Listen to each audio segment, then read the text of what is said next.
In order for all three pieces of my work to be successful, it was paramount for some sort of relationship and connection between the three to be demonstrated. In reference to this, for a sense of continuity to be presented, I initially related back to my research into my two chosen studied films, The Ring and Sorority Row. By doing so, I was able to recognise how the ancillary texts for these films coincided with each other and what sort of relationship was presented across them. Neither of these films were featured within a magazine of which I could find, and because of this I solely had to rely on the relationships presented within the trailer and posters.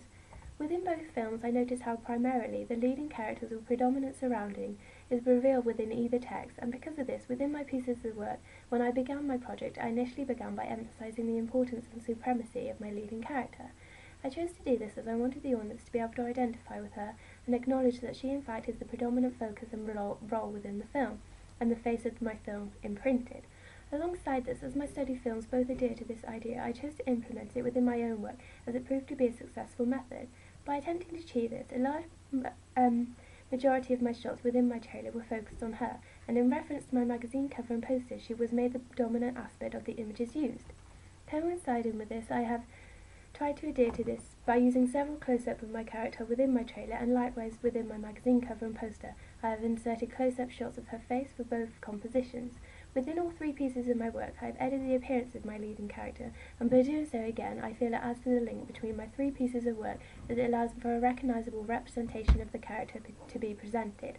For example, the green tone I have added to her appearance makes her a lot different in comparison to the other characters, alongside other films that are currently on the market. This ultimately makes the film unique and easily identifiable for my target audience. In a sense, the green tone acts as a unique selling point for the film, and is the aspect of the film that the audience identifies and acknowledges with my film with.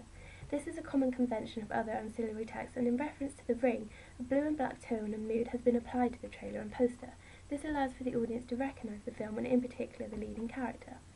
In regards to the font styles I've used, I have again used the same font throughout, which as a result of this adds to the continuity of my pieces of work. For example, I have chosen the fonts within Photoshop, and within all three pieces of my work have edited them in exactly the same way. By doing so, this has allowed for a uniform look to be presented in my pieces of work. The connection implied by the same font styles has allowed for the audience to be able to identify that all three pieces of my work synchronise or in fact advertising the same film. If different fonts were to be used, it would be more challenging for the audience to make the link between the three, and it would make it even less blatantly obvious that my pieces of work are marketing the same product. I feel that the tone and mood presented within all three pieces of my work all coincide well. This is because the same dull and gloomy representation is implied throughout, not only through the font choices, but also through the mise-en-scène and representations of my leading character.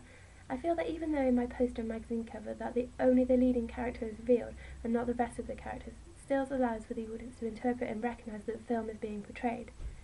This is due to the tones within my image, as they match those that are within my teaser trailer. I feel that my consistency in mood and tone was applied much better than within my trailer. This is because, due to the lighting differences of each shot, it was very difficult to get the exact shading and mood. This has been one of my downfalls within my work, as due to this problem it has meant that the consistency across all three pieces of my work has not been clearly identified as possible, and more so, the magazine cover and poster appear much more concise than my trailer. The theme and narrative that is presented within my teaser trailer is not directly revealed within my poster and magazine cover. However, I feel that in reference to my poster, if I were to indicate the other characters, it would deter the attention away from my leading character and ultimately detract her significance within the film. In regards to my magazine cover, as I would have a limited control over the magazine itself, it means that I would only be able to negotiate the image used, and bearing this in mind, chose to use a large dominant image of Alice to really emphasise her importance and make her, in a sense, the face of the film, rather than the actual story behind it or the other characters the predominant aspects. Alongside considering the continuity between my ancillary texts, it was also paramount to take into account the marketing campaign of my media products. As my teaser trailer was merely to tease and intrigue the audience, it made sense to release this a lot more in advance to my other pieces of work.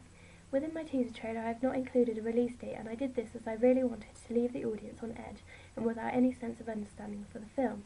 By providing them with as little information as possible really helped to support the idea of the film being a mystery. When comparing my work to real media products, and in particular my film poster, I noticed that the posters that had been released nearer to the release date of the film contained a lot more detail and information in comparison to my film poster. Because of this, I feel that my poster, likewise with my teaser trailer, is just a tease rather than a method of advertising the actual film. Nevertheless, because it provides some sort of information, it is not as teasing as my trailer, and I feel that it would be released in between the release of my teaser trailer and the actual trailer and film. This is because the only real informative information that the audience can gain from it is April 2011, the actor certificate rating, and the title of the film, whereas if the poster were to be released nearer the actual release date of the film, it would contain much more specific dates and much more information like star ratings and review quotations. Although mine has winner of Best Picture 2011 quoted at the top, I feel my poster merely adds to the hype of the film and again just adds to the excitement and curiosity of the film itself, rather than acting as a method of advertising the film. I feel that the magazine would feature my film much more closer to the release date or during the film's release.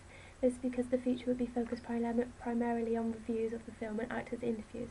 This would mean that it would contain a lot of information regarding the story, which would eliminate any sense of it being a tease. One of my main emphases from my teaser trailer was to make the audience sympathise for the three other characters and fear the leading character. However, I found that without the use of sound this was merely impossible. Although through the use of my shots the three girls were portrayed to be very innocent and in danger, I found that these characteristics could still be exaggerated more. To do so, I experimented with different sound effects and soundtracks, and through my audience feedback found that by using a voiceover,